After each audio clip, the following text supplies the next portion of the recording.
everyone, welcome back to another video. Today I'm going to share with you some easy, healthy $3 meal ideas.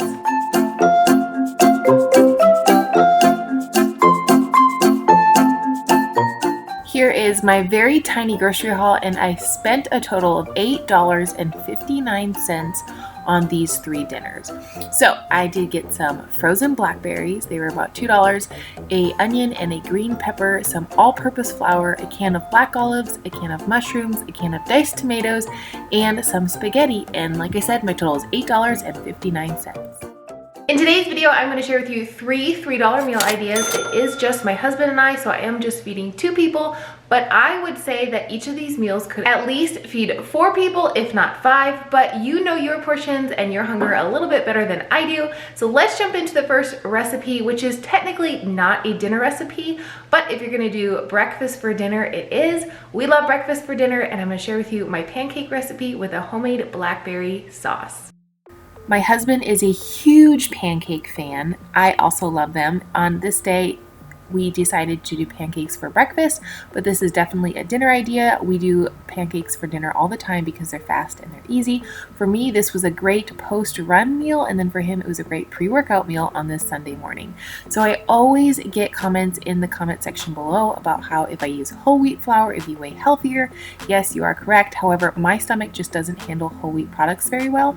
That's why when I share bread recipes or pasta recipes, I use just the regular white starchy items. I follow a very high carb, low fat vegan diet, and this works for me, but if you are someone who wants to switch it out and use whole wheat flour or whole wheat pasta, go for it. Do what works best for you.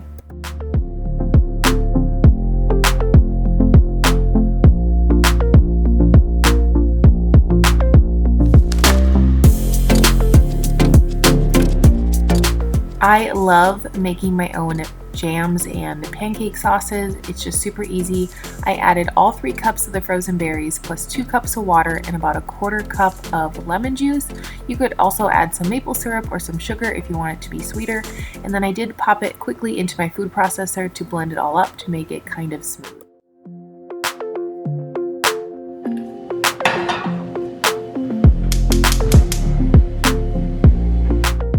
If you don't like the process of making pancakes because it might be a little tedious for you, you can go ahead and make a pancake bake instead. I just made a pancake bake a couple of nights ago. That's another favorite of ours. It's something that you can just throw in the oven and kind of forget about for a few minutes, and you don't have to sit at your stovetop and, sit and flip pancakes. But on this day, I really didn't mind. I love being in my kitchen. I love the little tedious things when I have the time for it, especially on the weekends. And I think pancakes is just like a really fun breakfast or dinner or even lunch option, and they're just really cute and fun. So of course I went through the whole tedious option of that. I don't have a griddle. I just use a really nice non-stick pan, and I can link this one down below in the description box. It's really nice. I've had it for about 2.5 months and I absolutely love it. It is so phenomenal. Here is the berry mixture that I popped into my food processor. Probably not supposed to put hot things in the food processor, but it's okay. You live and you learn. And like I said, I made 15 pancakes and we had a ton of the blackberry sauce. It was so good. I literally could just eat it with a spoon. It would be really good as a dessert item as well. I hope you tried this recipe out.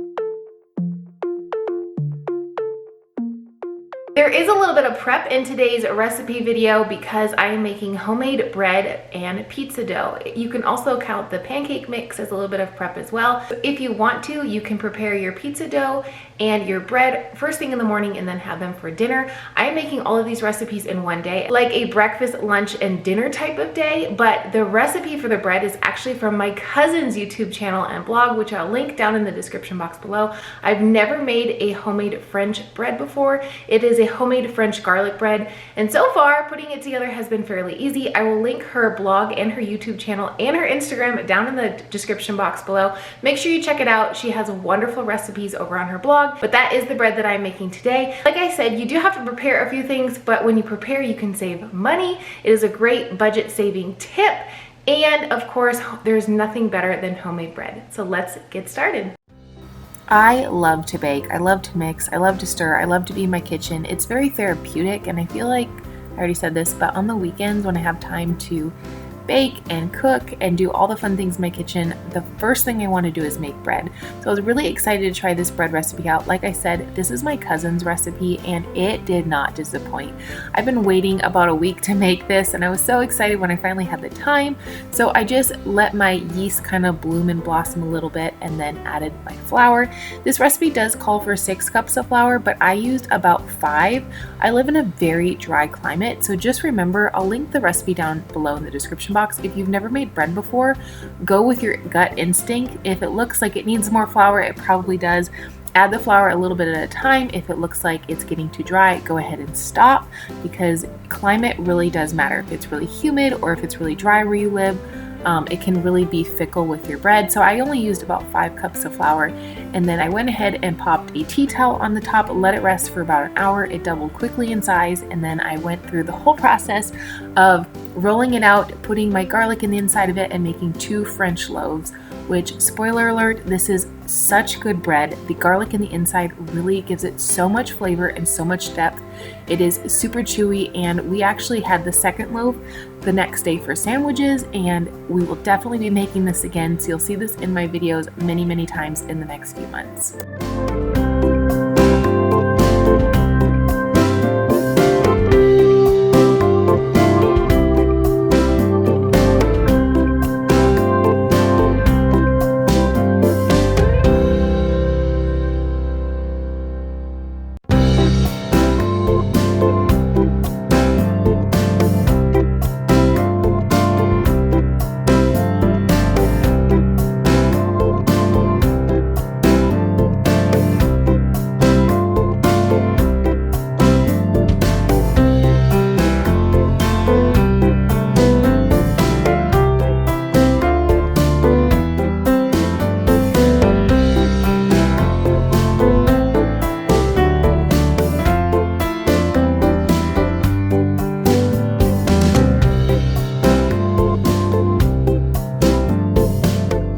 One of the things I wanted to point out about this recipe is it's really good for a beginner bread recipe.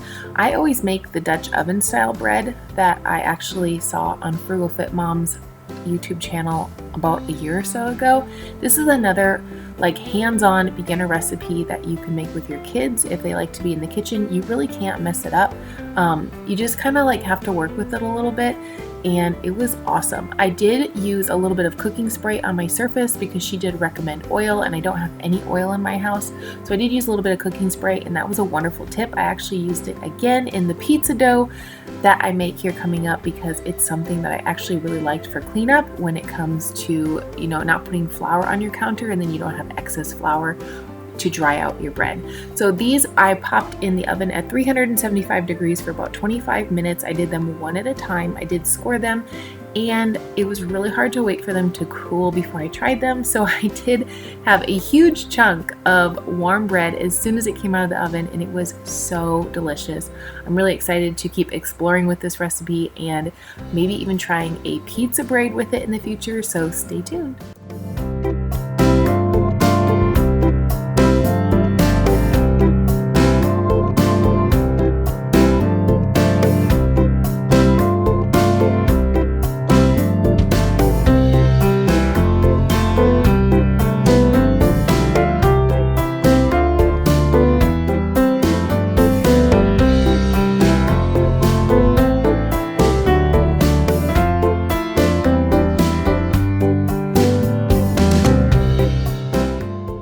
If you're not new to my channel, you've seen so many times, especially in the last couple weeks, me make a marinara sauce, homemade one, and I definitely went ahead and prepped that for this dinner's recipe as well because I was making a pasta and a pizza. So some Italian seasoning, basil, onion powder, garlic, nutritional yeast, my pepper, my onion, and my petite tomatoes all went into my food processor, and I made a quick homemade marinara.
Over the weekend, I shared on Instagram my very old, very vintage can opener, and so many of you guys were just awesome.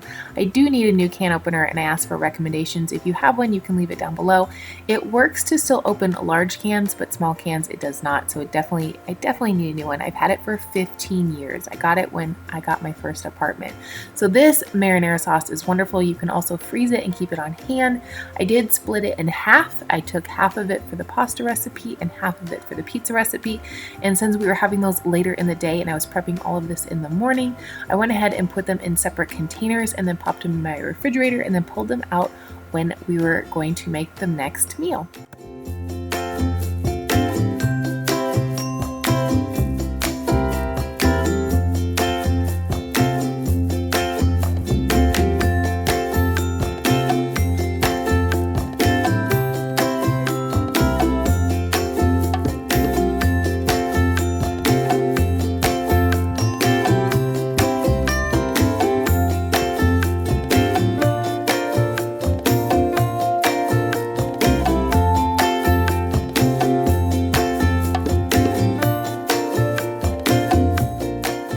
I only used about one loaf this day to snack on a little bit and then also to put with our spaghetti and marinara sauce.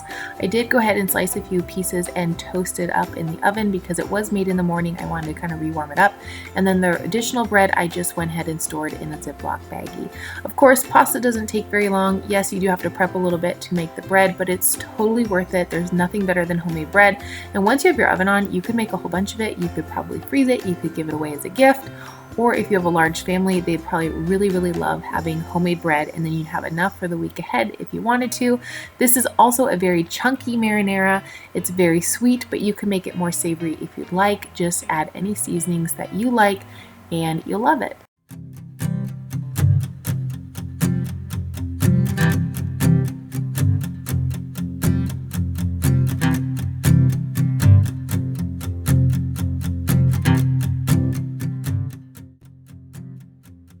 The last recipe is a pizza recipe, and neither my husband or myself like cheese on our pizza, so it works out really well that, you know, this is only costing $3, but if you like cheese on your pizza, you will have to invest in that, obviously, whether it's a vegan cheese or plant-based cheese or whatever it is that you like. We've tried a ton of vegan cheeses and we just don't like them, so for us, the, bread, sauce, and veggies is perfect. I will type out this pizza dough recipe down in the description box below. I've shared it a few times here on my channel, but I love to put nutritional yeast in the pizza dough crust and Italian seasoning. It just gives it so much flavor. I do let it sit for at least an hour on my countertop with a tea towel on top or until it doubles in size. But if you don't get to it in an hour, you can let it sit overnight if you want to. And then I go ahead and get it out and I will kind of just press it onto some parchment paper. It's very sticky, but you're going to pre-bake your crust at 400 degrees for about 15 minutes. Then take it out, add your toppings, throw it back in for another 10 to 12 minutes. This crust is very flexible. If you want it to be crunchier, you can just pre-bake it for a little longer.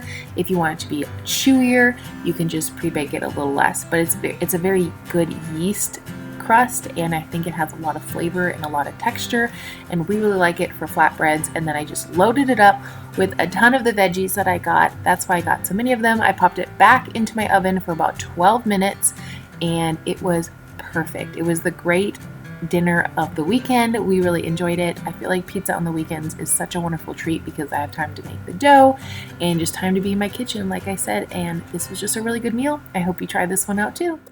Thank you so much for watching today's video. I hope you really enjoyed it. Make sure you let me know in the comments below if you like the $3 dinner / healthy meal ideas. I love sharing them with you.